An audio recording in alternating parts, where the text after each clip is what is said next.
Welcome to the deep dive. Today we're jumping into something that really stirred things up recently in the music world. It's centered on a moment that just blew up online and, well, everywhere else. We're talking about country artist Gavin Adcock and his very, very public on-stage call-out of Beyoncé's Cowboy Carter album. This was at Clearwater's Big Rodeo out in Nebraska. Oh, yeah, that was quite a moment. Yeah. It was definitely fiery, and it just instantly kicked off this huge debate, across the whole industry. And really, it all boiled down to one pretty direct question. Is Cowboy Carter actually country music? And that, I think, is what we really need to dig into today. Absolutely. So our goal here in this deep dive, it isn't just to rehash the online drama. We want to unpack what Adcock was actually claiming. We also need to look at Beyoncé's artistic intentions, maybe what she was really going for, and crucially examine the metrics themselves. Specifically, these music charts that always get thrown around in these arguments. We really want to give you, the listener, a clear, more informed view of the whole thing beyond just the headlines. So let's get right into that moment that kicked it all off. Right. Because it's kind of amazing how fast one comment, from a stage can become this flashpoint for these much bigger conversations about the industry. So Adcock's up there performing, and he really didn't hold back about Cowboy Carter. He told the crowd, and this is a direct quote, "There are only 3 people in front of me on the Apple Music country charts, and one of them is Beyoncé. You can tell her we're coming for her fuming ass." And then he added, "That ST ain't country music, and it's never, ever been country music, and it will never be country music." Pretty strong stuff. Wow. Yeah, that's pretty direct. And his claim about the charts, was that accurate at the time? Well, specifically for Apple Music's Top Country Albums chart, at that exact moment, yes. Yeah. He was sitting at number 4. Ahead of him were Morgan Wallen, Parker McCollum, and indeed Beyoncé at number 1 on that specific chart. Okay, so he had that specific data point, but he didn't just leave it there, right? He addressed it later. Exactly. He didn't just let the stage comments stand alone. The following Monday, he went on social media. Seemed like he was trying to clarify things a bit, maybe cool it down. But what was interesting is he actually said he appreciated Beyoncé's past work. He mentioned listening to her growing up, even called her Super Bowl show pretty kick-ass. Huh. So it wasn't like a total dismissal of her as an artist. It was very focused on Cowboy Carter specifically in the country genre category. What was his main reason then in that post? Precisely. He doubled down on his belief that Cowboy Carter just shouldn't be labeled country. His reasoning was pretty blunt. He said, "It doesn't sound country, it doesn't feel country, and I just don't think that people who have dedicated their whole lives to this genre and lifestyle should have to compete or watch that album to just stay at the top just because she's Beyoncé." Okay, so that's a strong take on competition, authenticity, the whole lifestyle aspect. Now, this is where it gets, well, complicated, right? Because Saving Country Music, which is a pretty well-known independent site, they weighed in. And the fascinating part is they actually kind of agreed with Adcock's basic point. They felt Cowboy Carter isn't really a country album either. They even pointed out Beyoncé herself said, quote, "This ain't a country album." Right. And that really highlights this classic idea, the messenger versus the message. Yeah. Saving Country Music agreed with what the album's genre classification, but they came down really hard on him, on Adcock, as the messenger. They didn't mince words, calling him a drunken buffoon and basically questioning if he was the right person to be making this point for country music, even if they thought the point itself had some validity. Yeah. It makes you think about how an artist chooses to voice these things. Does the way they say it end up hurting their own argument? That's such a critical point. Delivery matters, even if people agree on the core fact. Okay, so let's pivot then. Let's look at the foundation of Adcock's whole complaint, his chart position. He used those Apple Music charts as his proof, right? Proof that Beyoncé was dominating and was a threat. But as Saving Country has pointed out, those Apple charts, they're maybe not the best measure, are they? No, not really. They're actually pretty flawed if you're looking for a true picture of music consumption. It's easy to overlook how easily manipulated they can be. They update daily, which makes them look dynamic, but they mostly just capture these fleeting moments. Maybe a song goes viral for a day, or, and this is key, fans organize these big download campaigns.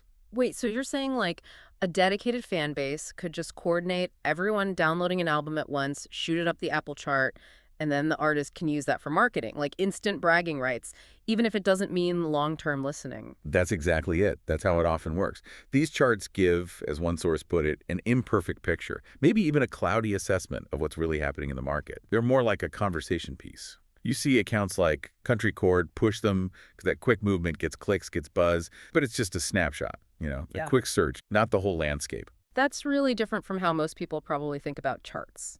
So, if Apple Music is imperfect, what's the actual standard? Where do we look for the real story of an album's performance? Oh, definitely the Billboard charts. That's the industry gold standard. Everyone looks to Billboard for the accurate picture of music consumption. Their method is just way more uh, robust, Yeah. more holistic. They weigh all sorts of things. Streaming both when you choose a song and when it's just playing on a program station, plus digital downloads, actual physical album sales, CD, vinyl, even video plays.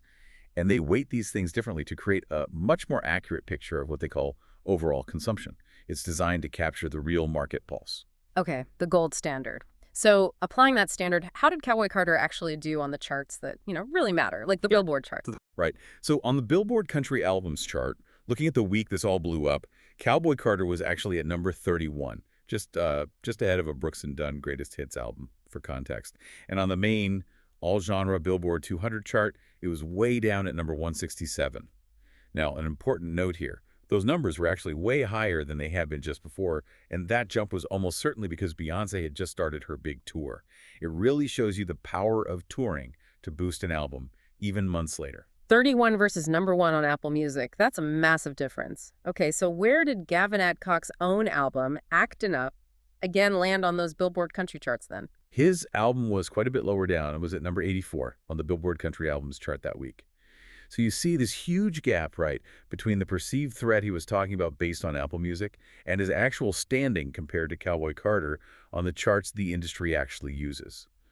Like we said, artists can use those Apple charts for quick bragging rights, rally the fans for downloads, but it doesn't mean the same thing as sustained performance on Billboard. So basically, the whole premise for his onstage rant, that chart position argument, it kind of falls apart when you look at the more reliable data. It makes the outrage seem, well, misplaced. It really does seem that way. I mean, Yeah. the bottom line is, apart from those first few weeks right after it came out back in the spring of 2024, Cowboy Carter has been virtually absent from the Billboard country charts. It just hasn't been a factor there in any sustained way. Actually, one source called the album's chart cratering on country charts one of the biggest untold stories around its release. Part of that might be lack of specific country promotion, no timely tour support aimed at that audience, but also, frankly, it just didn't seem to connect broadly with traditional country listeners enough to keep it high on those charts. People weren't consistently consuming it as a country album, despite Beyoncé's star power. That definitely puts the chart part of the argument into perspective. But you mentioned earlier, this isn't just about numbers. It's also about art, about intention, genre.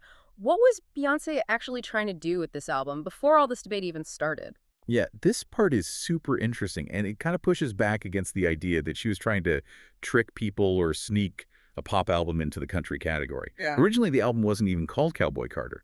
The working title was Beyoncé, and the first cover art concept, totally different.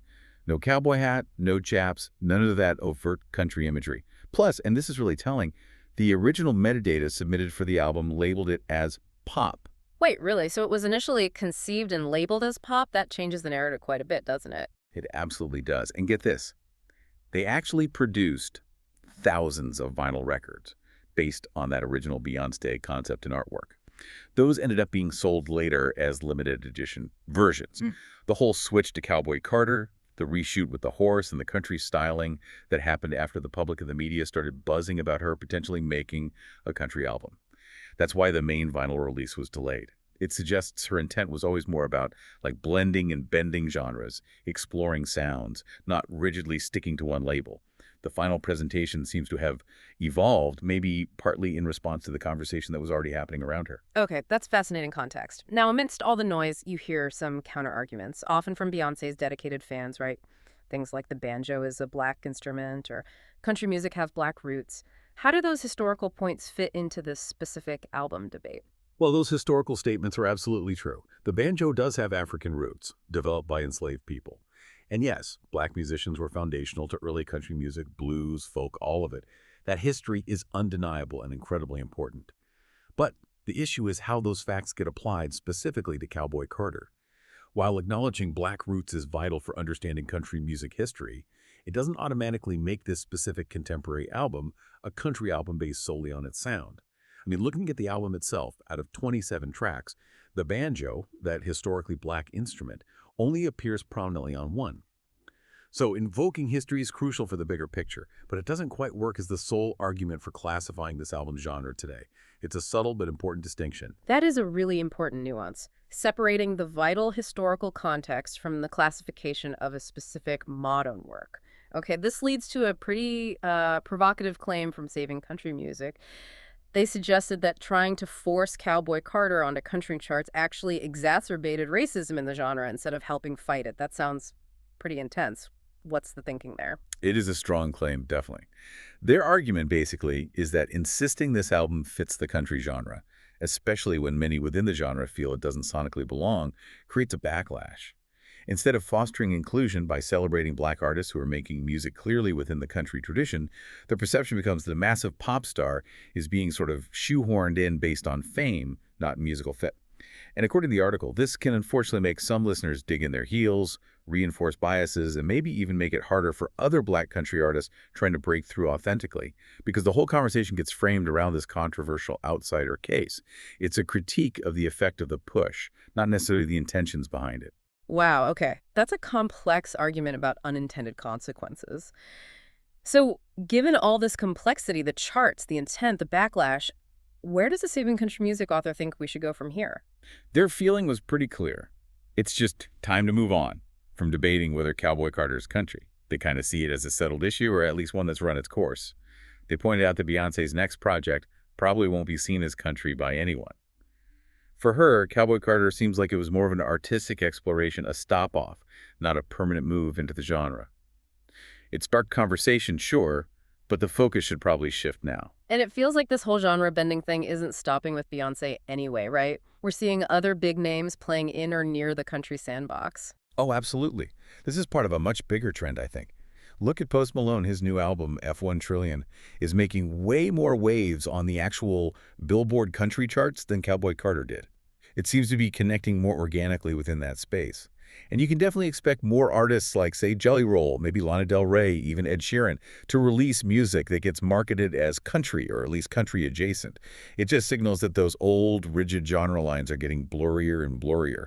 Artists want to experiment, and labels see opportunities. It really pushes us to ask what country even means anymore. This has been really illuminating, peeling back all those layers, perception, data, art. So if we had to boil it down, what are the key things for you, the listener, to take away from this whole deep dive? Well, I think the big ones are really understanding the difference between chart types. You know, the easily swayed Apple Music versus the more comprehensive Billboard charts. That's huge. Also, recognizing Beyoncé's likely artistic intent wasn't necessarily to make a pure country album, but something more fluid. And finally, realizing that despite all the noise, Cowboy Carter's actual sustained impact on the country charts was pretty minimal. It teaches us to look past the immediate hype, maybe. Yeah, definitely. And it's interesting, isn't it? While the album itself might not have dominated the country charts long term, it absolutely stoked a conversation, as the source said, about Black contributions to country music. And that's a conversation that was important to have, regardless of how you feel about the album itself. So maybe the final thought for you to chew on is, what does this whole episode, the arguments, the charts, the history, tell us about genre in 2024? About marketing? About how we perceive music and artists in this constantly shifting landscape? Something to think about.